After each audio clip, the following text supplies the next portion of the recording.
Hey everyone, Sam here, and today I will be showing you how to make French palmiers. You might have heard of these pastry cookies, also known as elephant ears, whatever you want to call them. They're actually pretty simple to make, and I'm excited to be sharing today's recipe with you.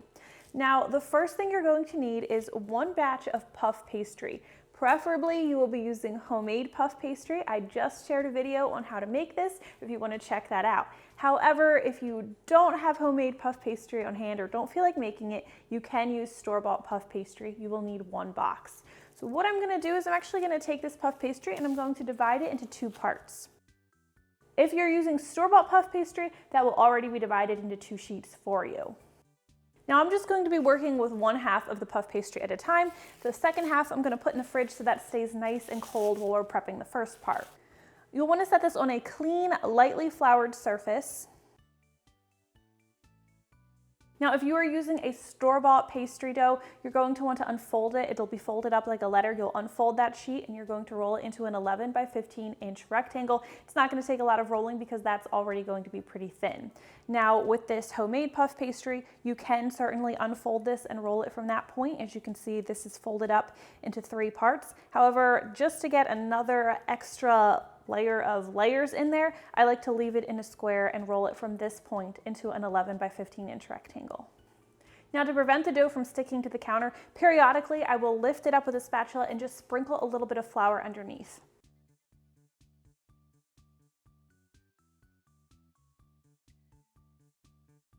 The next ingredient you're going to need is 4 tablespoons of salted butter, and you want this to be melted. I'm just going to use a pastry brush to lightly brush some of this butter over the surface of your pastry dough. You do not need to use all of this butter. Don't forget we have another half of puff pastry we're going to need to be buttering as well.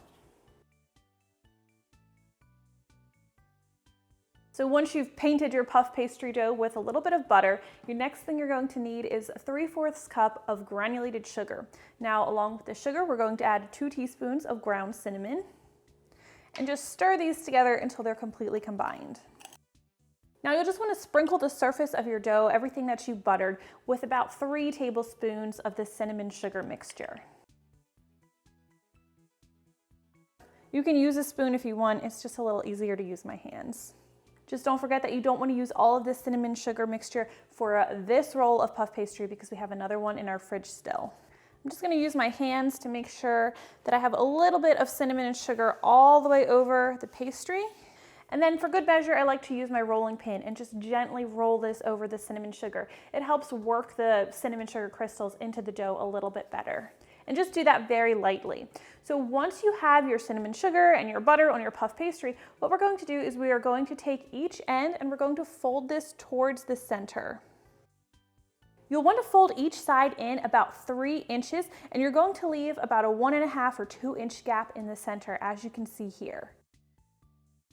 Now grab your melted butter, and we're just going to lightly brush this newly exposed dough with a little bit of butter.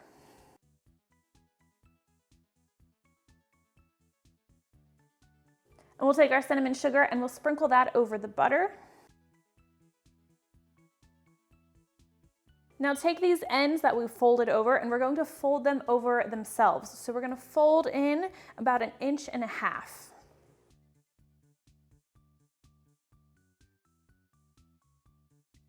And again, at this point, you still want to leave that strip in the middle. Now, with this newly exposed dough, guess what? We're going to brush it lightly with butter once more. And I do want to stress that you just need to lightly butter the surface of your dough.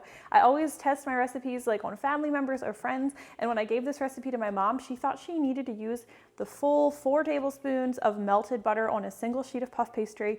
As you can probably guess, it was a buttery mess, so I really want to stress just lightly butter the pastry dough. If you have leftover butter, that's fine.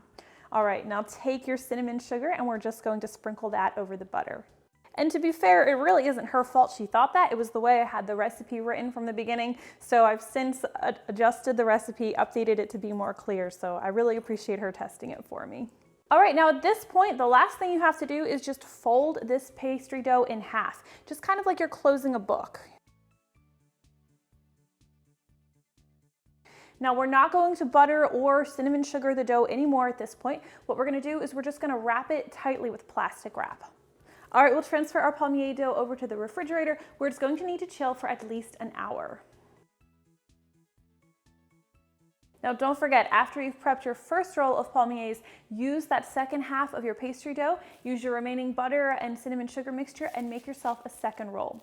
Now, as I mentioned, the dough needs to chill in the fridge for at least an hour. It's just going to be much too soft to put in the oven at this point. Once it's been chilling for about 30 minutes, or of course it can chill longer, so I'd say about 30 minutes before you're ready to start baking your palmiers, you're going to want to go ahead and preheat your oven to 415 degrees Fahrenheit. I don't know about your oven, but mine takes a while to get to that point, so you're going to want to start preheating it early. Now, once your oven is preheated and your palmier dough has chilled, we can go ahead and start slicing this and moving it over to our baking sheet. You'll want to use a sharp knife and cut this dough into about 1/2 inch slices. Now transfer these cookies to your baking sheet, and you do want to give them some breathing room because they're going to puff out quite a bit in the oven. Space your palmiers at least 2 inches apart. Now let's head over to our 415 degree Fahrenheit preheated oven, where these cookies are going to need to bake for about 13 to 15 minutes or until they're a nice golden brown. As you can see, these palmiers puff up quite a bit while they're cooking. You're going to want to let them cool completely on the baking sheet before digging in. And that is how you make homemade palmiers, or elephant ears, or whatever you want to call them. I hope you guys enjoyed today's recipe, and if you already have a batch of my homemade puff pastry in your fridge or freezer, what a great way to use it. All right, if you try this one out, please let me know what you think. I always love hearing from you. Thank you so much for watching, and I'll see you next time. Can you see those flaky layers?